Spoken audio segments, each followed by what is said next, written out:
Hello, happy Monday. So today we are starting our 7-day fresh start.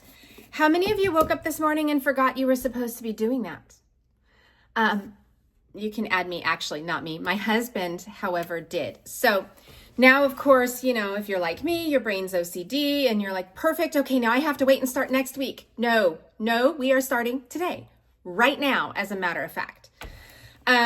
If you either do not have your fresh start, are not using a 7-day fresh start, and instead are just doing the 21-day anti-inflammatory, or if you woke up this morning and forgot that you were supposed to start with the matcha and the golden chai lattes, that's okay. That's perfect. We're still going to jump right into our 21, or in my case, 28-day anti-inflammatory diet. So what we're working with also, maybe you haven't read the book. It does actually have stuff to read at the front. So we're going to run through, I'm just going to list them real quick, grab a pen and paper, write this down. Foods to avoid. So this is your no-fly list for the next 21 or 28 days. Gluten, dairy, corn, soy, peanuts, caffeine. Okay, I'm going to put a caveat there. We're going to come back to caffeine. Alcohol, citrus foods, and feedlot animal products. Meat is allowed, chicken, fish, even some beef if that's something that you eat. Avoid pork completely for at least the next 21, 28 days. And buy grass-fed, free-range, all the good quality meats. Or if you're a hunter, I do know some people that actually hunt and have their own meats that they prepare as opposed to purchase, because you do have to send them to a slaughterhouse. So anyway, so good quality meat. Avoid sugar, artificial or processed foods, eggs, and nightshade vegetables. Nightshade vegetables actually are not really based on how they're grown. It's because they have a substance in alkaloids. So the big ones is tomatoes and white potatoes and eggplant. Also tobacco and peppers. If you like peppers and onions, onions are great, peppers are not. So that's your avoid list. Caffeine. I'm not giving up caffeine. I'm just going to be brutally honest. What I am giving up is coffee and black tea. I am sticking with my matcha or green tea caffeine. I gave up caffeine for 4 months and ended up with a 4-month-long migraine. So for me, I just am not giving up caffeine. Sorry. I am going to reduce it and keep it to just, again, the matcha and the green tea caffeines. So foods to add, to increase, to enjoy as much as you possibly can. These are foods that nourish and heal inflammation in your body. Fancy name, allium vegetables. That means your onions, garlic, leeks, shallots, green onions, chives. Those are all anti-inflammatory. Basil, berries, all your berries. They're lovely. Blueberries, strawberries, raspberries, all of them. Bone broth, coconut oil, and extra virgin olive oil are phenomenal. Remember, try not to cook. Don't let your olive oil get above 140 degrees. It changes its chemical structure and it actually becomes moderately toxic. It's not good hot. However, it's great cold. Salads, olive oil on top of any of your vegetables and stuff. It's cold, extra virgin olive oil. Cruciferous vegetables, broccoli, Brussels sprouts, cabbage, cauliflower, kale, spinach, all your good, and along with spinach, dark leafy greens, lots of antioxidants. Your vitamins A, C, and E are huge in your leafy greens, dark leafy greens, sorry. Dill, fennel, fish, ginger. Ginger is great. Have lots of ginger tea. Spice your foods with ginger. Gluten-free grains. Natural sweeteners. So we say no sugar and everyone immediately cuts out all the good stuff too, like honey. Honey is fabulous.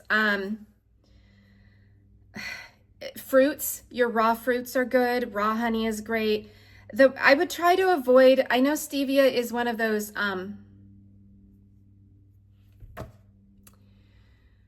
maple syrup is another good sweetener. Sorry. Stevia is one of those highly debated things. Stevia is not bad unless it's highly, highly processed, just like agave. Agave is from cactus, but it's so processed, and agave has such a high glycemic load that I tend to avoid agave. So I tend to stick with really dates, honey, and maple syrup. Nuts and seeds are phenomenal. Pineapple, it has all those great enzymes, bromelain specifically. It helps to reduce inflammation and helps your body to digest protein.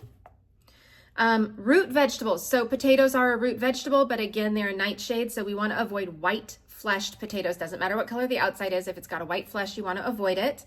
But carrots, sweet potatoes, parsnips, turnips, celery root, rutabaga, all the good root vegetables are great. Beets, if you like beets. I don't know if I said those, but beets are good. Again, enjoy meats, but keep it to your sustainable, organic, grass-fed, free range. Turmeric is phenomenal, and winter squashes.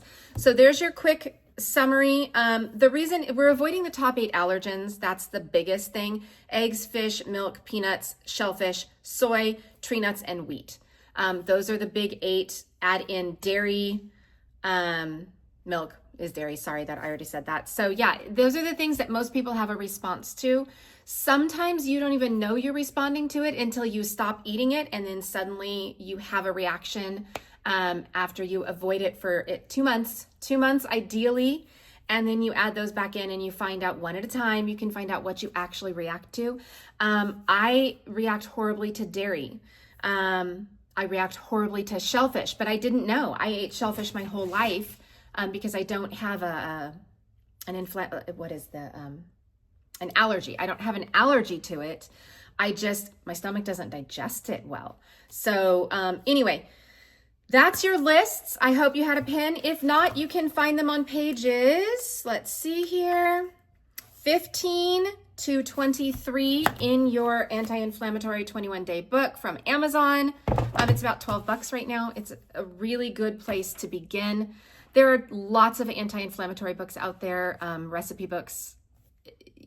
Maybe you know some good anti-inflammatory recipes. That's great. This is a guideline, you guys. And the reason that I like this for recipes is, again, the ease. 5 ingredients or less. I always add more spices to it.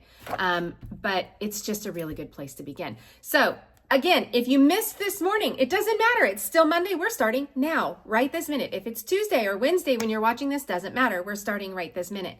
If you've chosen to use the 7-day fresh start, you can start that tomorrow morning.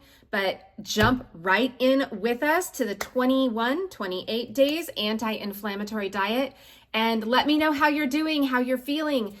Even if you don't want to share it with me, keep a journal. Grab a cheap notebook, write down how you feel today, write down your weight. This is not really about weight loss, but it's good to track it. Some people might actually even find if you're reducing inflammation, you're digesting better. You might even gain weight if that's something your body needs. It's more to find the healthy weight is what we're looking for, whether that's up or down for you. So yeah, get a journal, track how you're feeling, track everything you eat. I use my Fitness Pal. It's a free app. It's a great way to track what you're eating. Again, we're not trying to limit or minimize calories. Eat when you're hungry. Always try not to eat super late.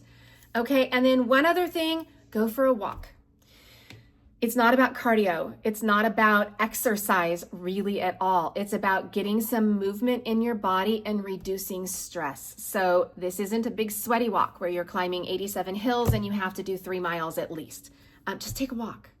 Allow your body to relax. Maybe listen to meditation music. Maybe even listen to a meditation while you're walking. You're looking for the really soothing version of exercise, not the exercisey version of exercise. So if you guys have any questions, reach out. I am excited to hear how this is going for you. So please give me the feedback, and I'll talk to you soon.